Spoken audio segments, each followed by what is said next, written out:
Stone chambers resonate with prayers for those nearing death. Monks clad in black garments wield both surgical tools and swords. Islands like fortresses emerge from deep blue seas, their battlements crowded with cannons while Ottoman fleets loom menacingly on the horizon. Noble merchants become warrior saints. Their infirmaries transform into strongholds. Their acts of kindness evolve into campaigns of conquest. This is the saga of history's most contradictory order. Caregivers who transformed into crusaders, servants who ruled islands, holy men who commanded fleets. From the shadowy alleys of Jerusalem to the sunlit harbors of Malta, they built a realm grounded not on land alone, but fueled by an unimaginable vision where mercy and strength fly under the same emblem. Trace the ascent of humble attendants turned maritime legends where sacred commitments collide with earthly authority and the quest for compassion drives an empire. Spanning over 1,000 years of healing and battle, their tale proves how kindness can achieve the impossible. The breeze carried aromas of frankincense and human anguish through the slender lanes of Jerusalem as dawn illuminated the holy city during the year 1048. Under the shade of the Church of the Holy Sepulchre, where pilgrims from across Christendom bowed in reverence before the scene of Christ's crucifixion, a distinct form of dedication was emerging. Within an unassuming stone structure, once a resting place for exhausted travelers, a group of Amalfi merchants prepared to establish an institution that would outlive kingdoms and transform the medieval age. Merchants from Amalfi enjoyed certain advantages that naturally positioned them as pioneers of this kind of venture. Their maritime republic, situated on the cliffs of southern Italy, had prospered through extensive trade networks throughout the Mediterranean. These experienced traders possessed a deeper understanding of the needs of international travelers than any monastery or royal court could provide. Years spent observing the dangers encountered by faithful pilgrims traveling to the sacred sites of the Holy Land. Illness, robbers, fatigue, and countless hardships encountered thousands of miles away from home taught them valuable lessons that purely religious institutions often overlooked. What began as a straightforward business arrangement slowly evolved into something much more meaningful.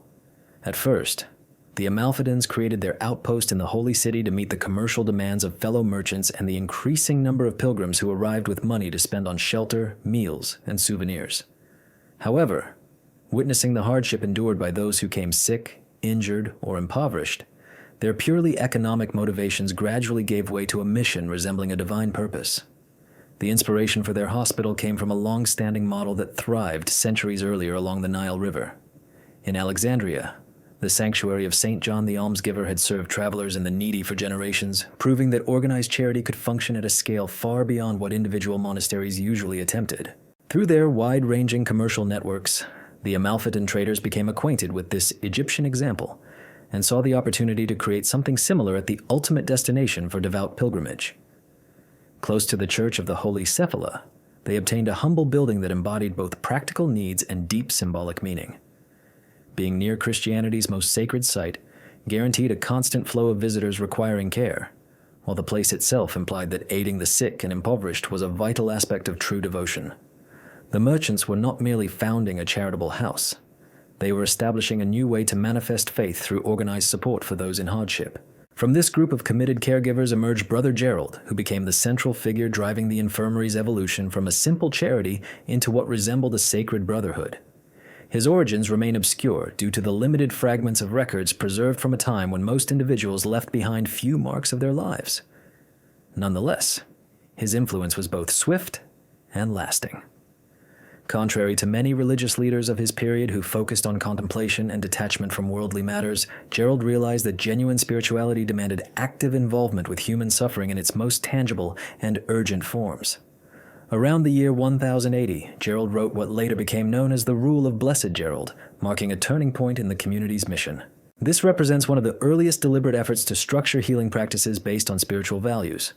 This groundbreaking charter introduced clear regulations for admitting patients, criteria for treatment, instructions for managing resources, and solemn duties for those attending to the ill.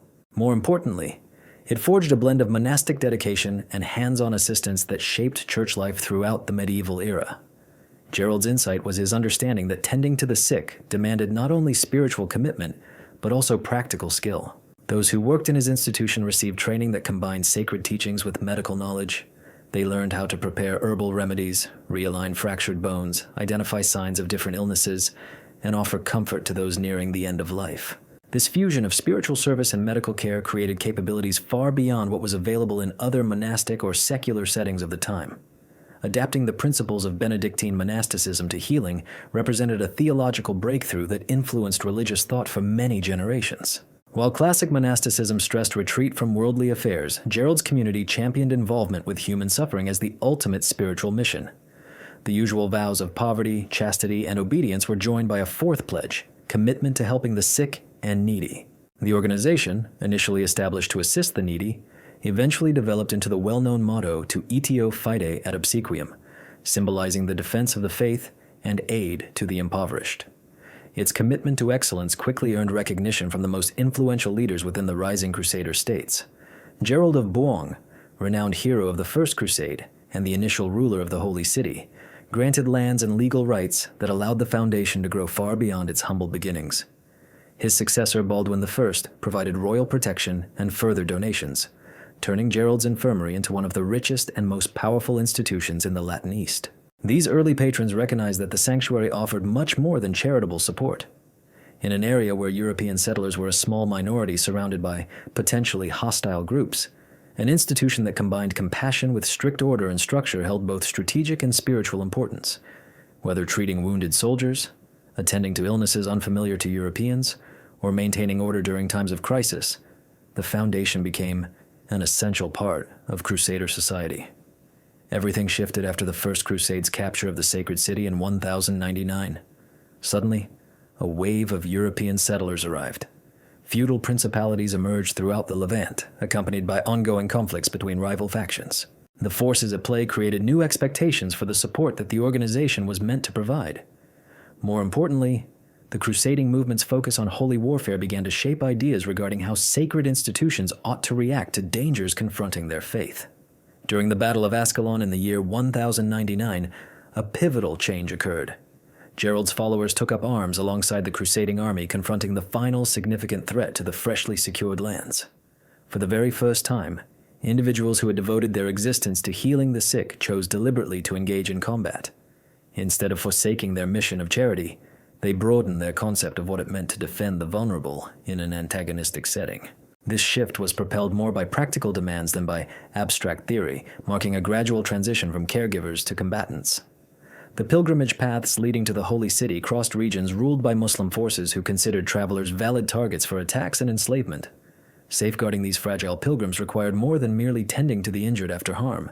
It demanded active resistance against those posing dangers. In response to this widened duty, their vows changed accordingly. While poverty, chastity, and obedience remained core values, their meanings were now understood within a framework that incorporated defending the faith as a crucial aspect of true dedication. This fourth commitment eventually evolved into a well-rounded doctrine that endorsed armed struggle as a spiritual obligation comparable to caring for the ill. During this period of transformation, martial innovations emerged within the community, drawing on skills accumulated over many years of practical experience. Men who had treated numerous battlefield wounds had deep understanding of weapons and their impacts. They knew which injuries were deadly, which could be healed effectively, and which protective gear provided the strongest defense against different dangers. Their medical expertise translated directly into battlefield tactics, offering advantages unmatched by any purely monastic or strictly military group. The combination of healing and martial responsibilities was groundbreaking. Gerald's followers who went into battle carried both medical equipment and the knowledge to save lives during and after fighting.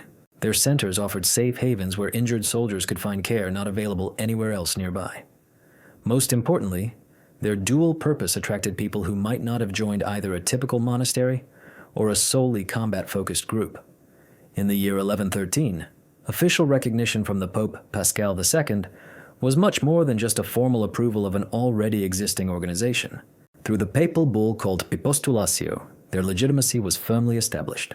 The community was founded as an independent sacred institution, answering directly to Rome instead of local religious or secular authorities. This special papal privilege granted them extraordinary independence, allowing the Brotherhood to establish its own regulations, gather significant resources, and expand through various kingdoms without obstruction from regional powers. The Church's evolving understanding of its role in supporting the Crusader states influenced when papal recognition was granted. Pope Pascal II faced the difficult task of keeping European interest in the crusading cause alive, while offering concrete assistance to the settlements in the Eastern Territories.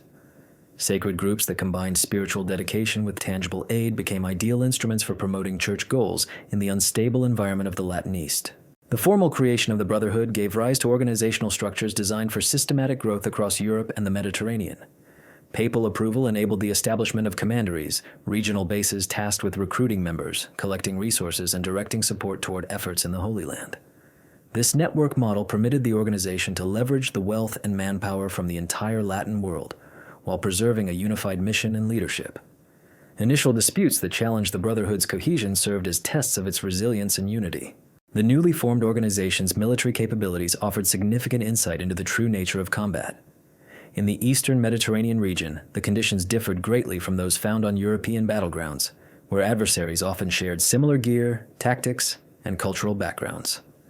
Fighting in the Levant demanded adjusting to foes with distinct customs, deeper knowledge of the terrain, and advanced siege methods honed through centuries of local conflict. At first, Muslim enemies underestimated Gerald's followers, viewing them as inexperienced warriors whose medical training rendered them unfit for challenging battles. This misjudgment turned out to be a costly error when these men proved that their blend of disciplined structure, practical expertise, and spiritual drive forged combat abilities surpassing conventional feudal forces. Their readiness to suffer losses while preserving formation discipline made them a potent force in both siege engagements and open field battles, shaping military progress in ways that set them apart from groups focused solely on combat. The community's dedication to healing spurred advances in battlefield medicine that lowered death rates and sped up recovery from injuries. Knowledge of proper nutrition, illness prevention, and physical fitness provided them with benefits that became clearly evident during extended campaigns, where stamina and overall health were just as critical as individual combat proficiency, demonstrating a scientific mindset towards challenges that other martial groups addressed solely through tradition and intuition.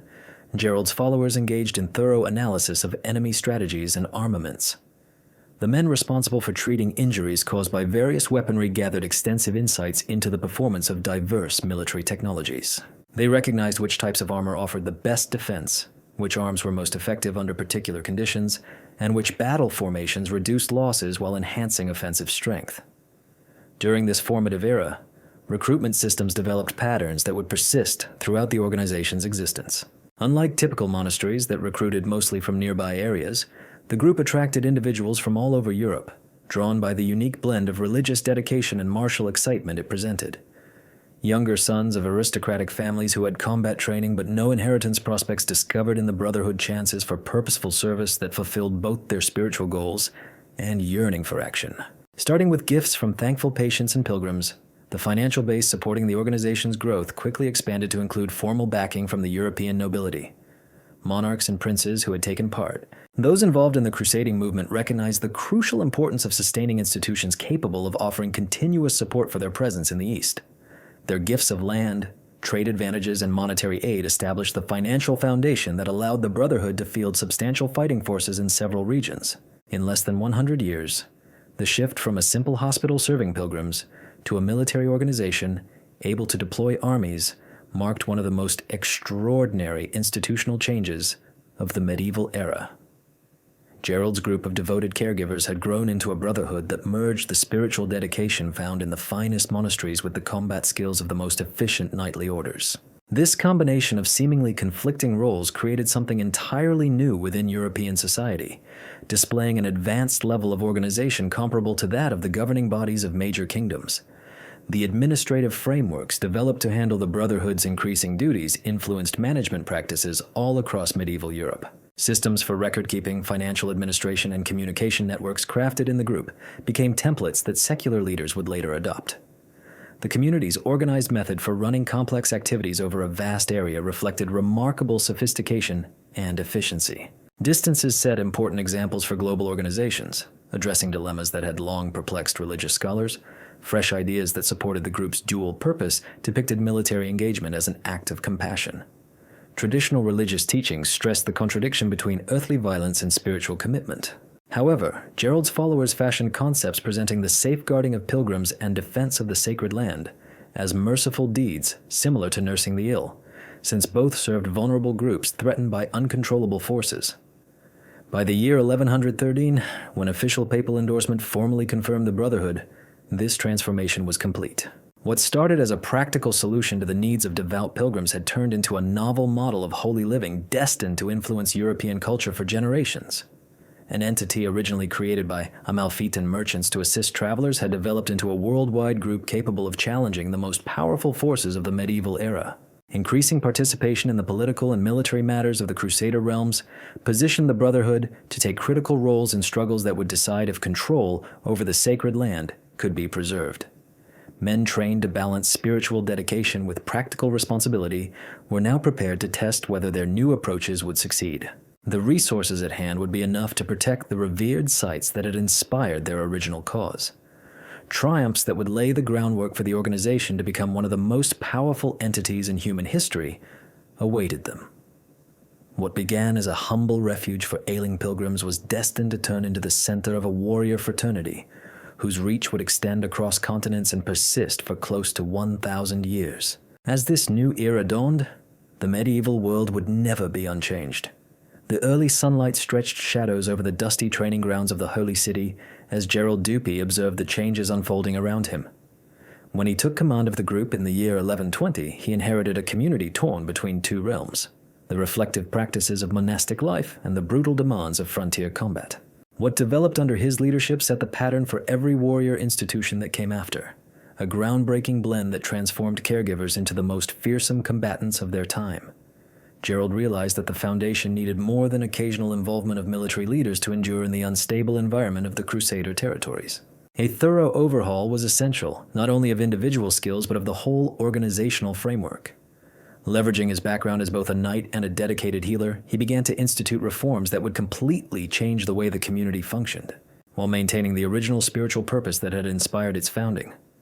His initial breakthrough tackled the core problem of balancing the dual responsibilities of healing and combat. Instead of demanding every member become proficient in both fields equally, Raymond designed distinct roles within the Knights, enabling individuals to concentrate on their unique talents while still advancing the group's shared goal. Some dedicated themselves to refining medical practices and overseeing the infirmaries, whereas others focused exclusively on combat training and leadership tasks.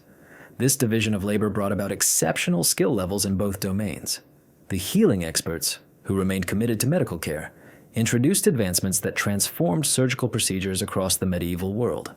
They developed innovative approaches for treating battlefield wounds, organized complex systems for managing large-scale medical centers, and created training programs that produced the most capable physicians found anywhere in the Latin East. At the same time, the fighters specializing in leadership became renowned for their discipline, bravery, and strategic expertise. Different from traditional knights who gained fighting skills through informal mentorship and direct battle experience, these individuals followed a structured regimen that highlighted teamwork, stamina, and the specific methods needed for offensive warfare. Their black cloaks adorned with white crosses became emblems of unwavering resolve that instilled terror in foes across the area. However, Gerald's greatest achievement was his understanding that safeguarding the Crusader territories called for more than just individual skill. It required strategic planning on a scale never seen before by previous generations. The dispersed towns and fortresses of the Latin East needed a well-organized defense system capable of responding swiftly to dangers arising from any direction. Establishing such a protective network demanded resources, careful preparation, and advanced architectural know-how that challenged every facet of the Order's growing expertise. The answer came through the largest fortress construction initiative the medieval era had ever experienced. Starting with minor upgrades to existing buildings, Gerald's engineers slowly acquired the knowledge needed to design brand new strongholds tailored specifically to the distinct demands of warfare in the Levant. These enormous stone fortifications became the foundation of defense for more than 100 years. Croc Chevalier emerged on a strategic hilltop in Syria as the centerpiece of this defensive scheme. Construction, which began in the 11th decade of the 12th century, took advantage of the site's control over vital routes linking the coast to the interior lands, making it perfect for overseeing and dominating movement throughout the region. What developed over the next several decades stood as the highest achievement in medieval fortress architecture. It featured a concentric castle layout that integrated every insight gained from countless years of siege warfare.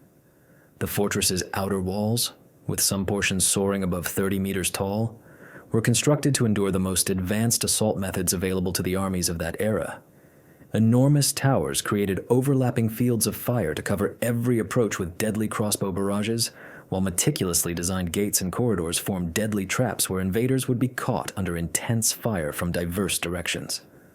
Within these intimidating defenses, the complex also functioned as a full administrative hub, equipped to support thousands of residents through prolonged sieges. Gigantic cisterns gathered rainwater and stored enough provisions to last several years of isolation, while workshops manufactured everything from arms and protective gear to medicines essential for treating injured defenders. Most impressively, the fortress housed facilities that allowed the community to maintain its healing practices even amid wartime. Belvoir, built on the western bank of the Jordan River, illustrated how fortress design could be tailored to meet specific strategic demands.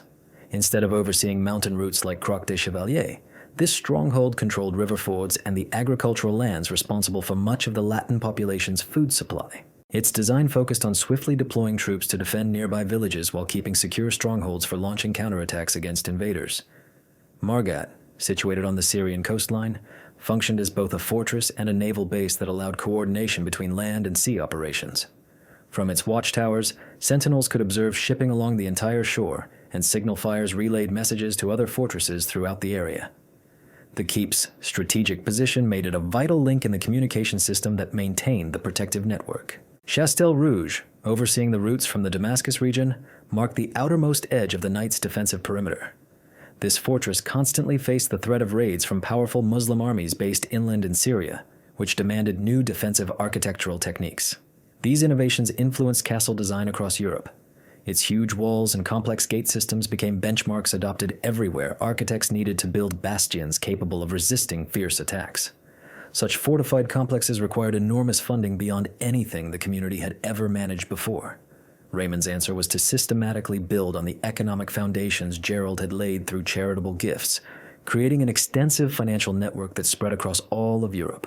The estate system formed during this era stands as one of the most remarkable examples of global cooperation and efficient resource management in history. Properties set up across France, England, Germany, Spain, and Italy served dual purposes as recruitment hubs and economic powerhouses that funneled wealth towards the defense of the Holy Land. Each location oversaw farmland, gathered contributions from devoted supporters, operated various business ventures, and enlisted new members. These recruits either headed east to engage in combat or stayed in Europe to oversee the financial networks that sustained the warfare efforts. The agricultural lands managed by these institutions showcased innovative farming practices that boosted output while producing surplus funds to support campaigns abroad. Techniques such as crop rotation, selective breeding of animals, and improved land use developed on these estates had far-reaching effects on farming across medieval Europe. At the same time, they generated the reliable revenue necessary to uphold expensive fortress infrastructure. Business activities conducted by the foundations encompassed a wide range of sectors including shipping, banking, manufacturing, and cross-border trade. The Knights' reputation for integrity and competence ensured their enterprises were welcomed in marketplaces throughout Europe and the Mediterranean regions.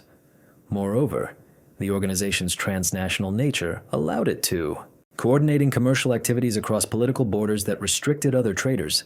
Banking enterprises that started as basic currency exchange for pilgrims gradually transformed into advanced financial services, enabling commerce throughout the known world. The community's extensive network of secure establishments and reliable representatives allowed for transferring money over great distances without the dangers linked to transporting valuable metals through perilous areas. These monetary innovations played a key role in the commercial revolution that reshaped economic life in Europe during the medieval era. Efforts to recruit concentrated on finding men who combined the spiritual dedication required for monastic existence with the physical abilities needed to fight under harsh circumstances. Unlike traditional monastic communities that prioritized scholarly study and meditation, the Knights sought individuals capable of mastering the intricate skills of offensive warfare, mounted combat, and the engineering knowledge essential for sustaining large fortified structures. Training programs developed under Raymond's guidance set a benchmark for martial expertise that affected knightly preparation across Europe. New members underwent several months of rigorous practice in weapon techniques, tactical teamwork, and specialized methods crucial for attack operations. They were also taught how to control siege engines and coordinate complex military maneuvers. Mounted assaults and effective close combat, essential in fortress battles, were vital skills for these warriors. Medical training remained a crucial part of education for everyone involved, regardless of their main role. Even the staunchest fighters acquired fundamental healing methods that could preserve lives under battlefield conditions. Meanwhile, those specializing in medical care also learned defensive fighting techniques to safeguard their patients during prolonged sieges. This dual training produced remarkable adaptability, granting the knights a notable edge over enemies who lacked such extensive preparation. The complex relationship of rivalry and cooperation between the community and the Knights Templar shaped a dynamic that affected both groups throughout their time in the Holy Land. At first, they collaborated effectively. The Templars focused on safeguarding pilgrimage routes, while the Knights dedicated themselves to defending key strongholds. Yet, as their power and influence expanded, competition for resources and strategic dominance arose, occasionally disrupting joint operations. Specific events highlighted both the possibilities for partnership and the risks of rivalry between these influential orders. For instance, during the defense of Ascalon in the year 1153, joint campaigns by the two factions showcased the strength of their alliance. Conflicts could arise while pursuing shared goals. Nevertheless, disputes regarding tactics during the catastrophic campaign that resulted in the Battle of Hattin exposed how internal competition might weaken military effectiveness. Collaborative operations against mutual foes highlighted the combined strengths that established these two organizations as the foundation of Latinist defense. When Saladin initiated his systematic offensives against the Crusader territories, both factions were actively involved in protective measures that exhibited exceptional tactical expertise and deliberate coordination. Their fortified network of strongholds, communication systems, and skilled combat units stood as the most sophisticated military coordination accessible anywhere in the medieval era.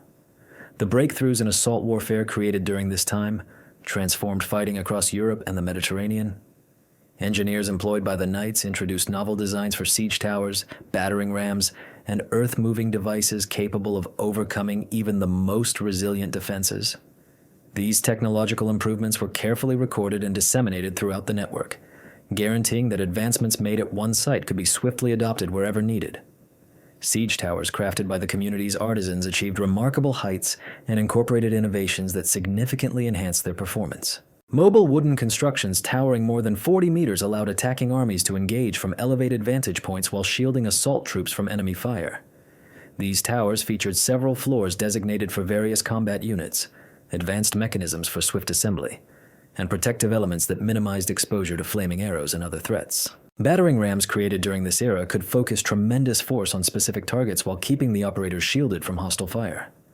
The largest models demanded crews of more than 100 men to function efficiently, but they could break through gates and walls that were once deemed invincible. Protective coverings made from metal plates and dampened hides lessened susceptibility to defensive countermeasures, and specialized wheels along with suspension systems permitted quick movement over challenging ground.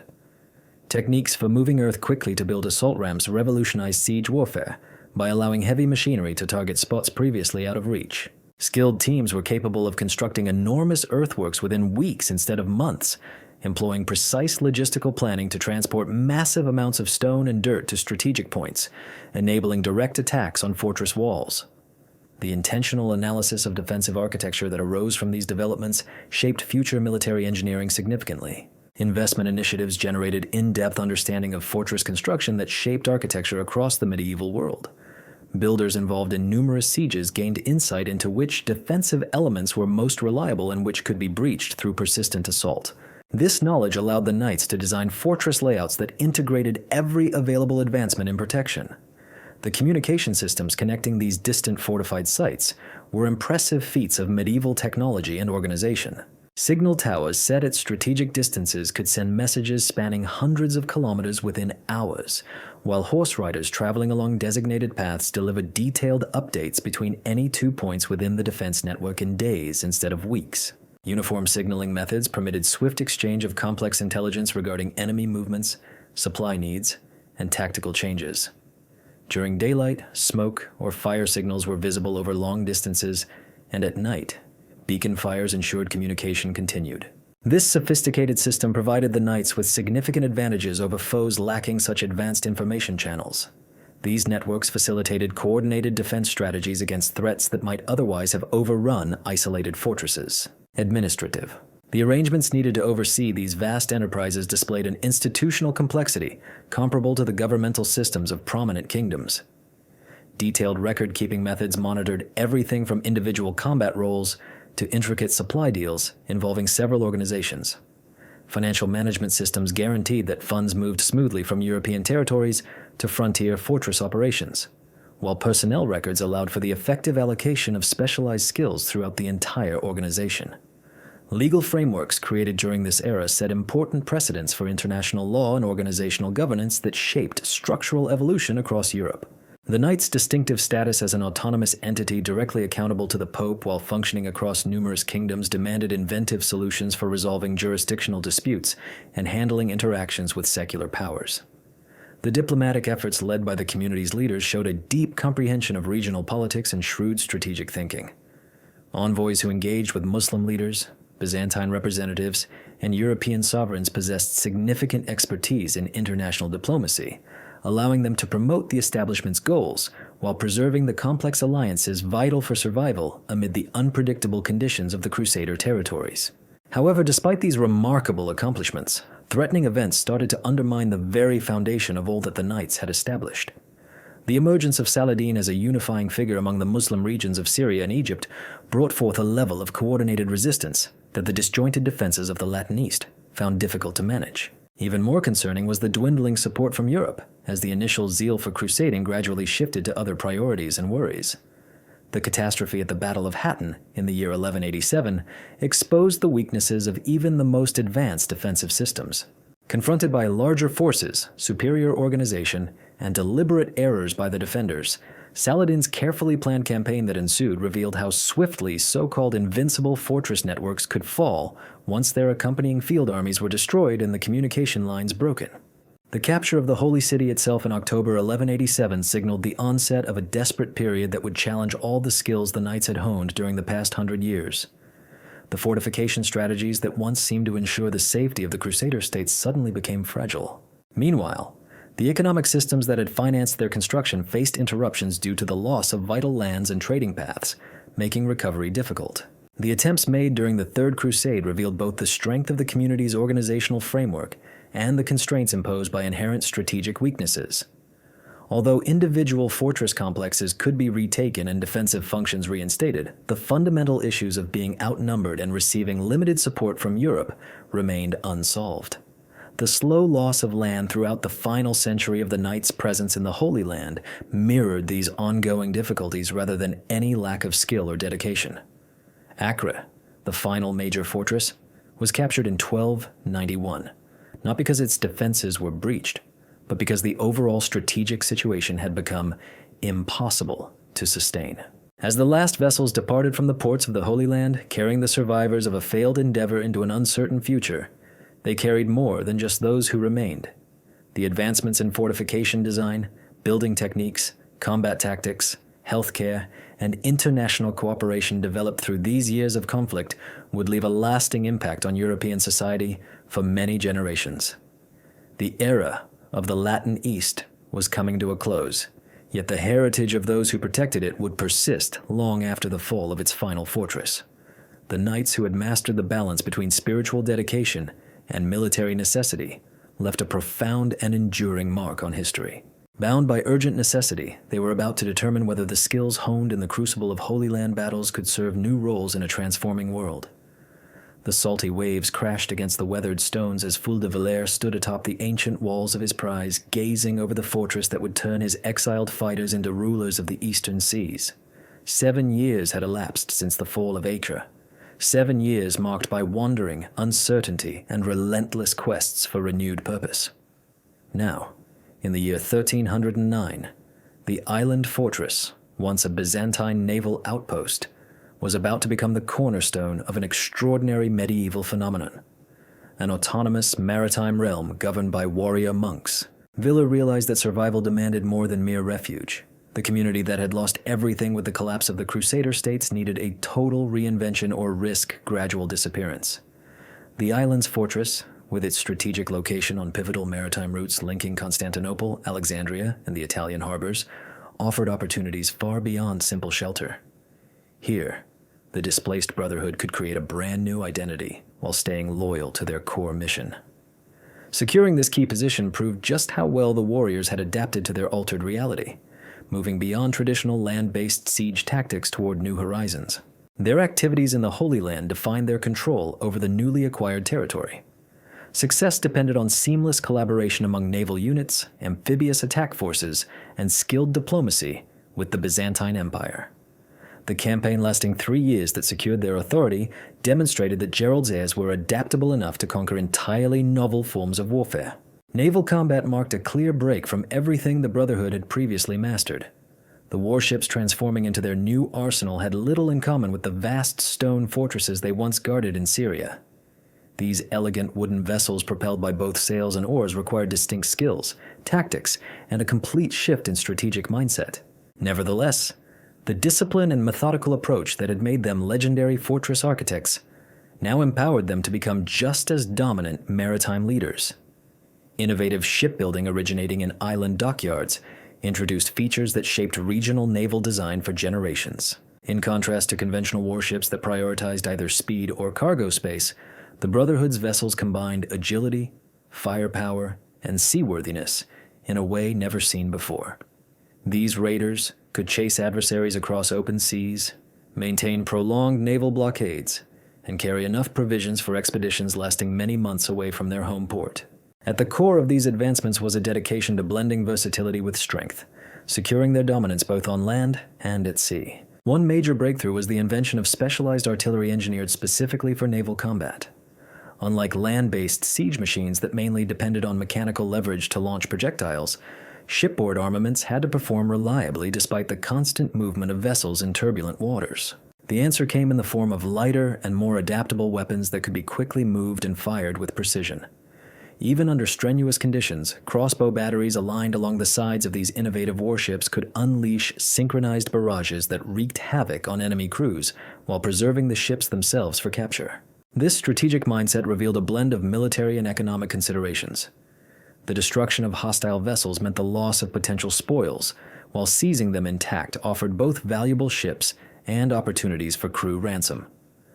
Greek fire projectors, derived from Byzantine naval technology, granted the Brotherhood's fleet powerful close-quarter offense that was especially effective against the swift, lighter vessels preferred by Muslim corsairs. These devices could hurl streams of ignited liquid up to 50 meters, building walls of fire that prevented any approach as defenders maneuvered to secure the best boarding angles. The composition of the squadron developed during the early island era displayed an advanced grasp of the varied demands posed by different maritime missions. Large warships acted as the core of significant naval battles, delivering the heavy artillery and boarding strength required to confront enemy battle formations. Vessels of medium size struck the right balance between speed and function, making them ideal for patrol assignments and chasing down raiders. Smaller raiders and specialized scout vessels supplied essential reconnaissance and communication abilities, which allowed coordinated actions to take place over extensive distances. This varied fleet enabled the Brotherhood to extend its influence across the eastern seas in a manner no land-based organization could match.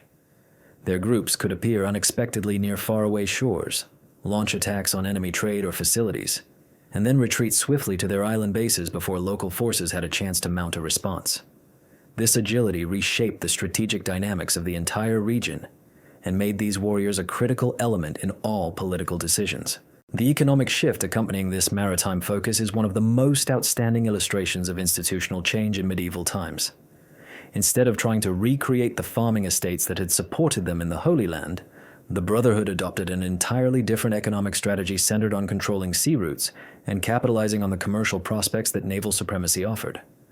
The corsair economy that developed from this transformation proved highly effective and reshaped the way power was wielded and wealth was generated in the region. A new strategic environment functioned based on carefully devised principles that optimized both immediate earnings and long-lasting political goals.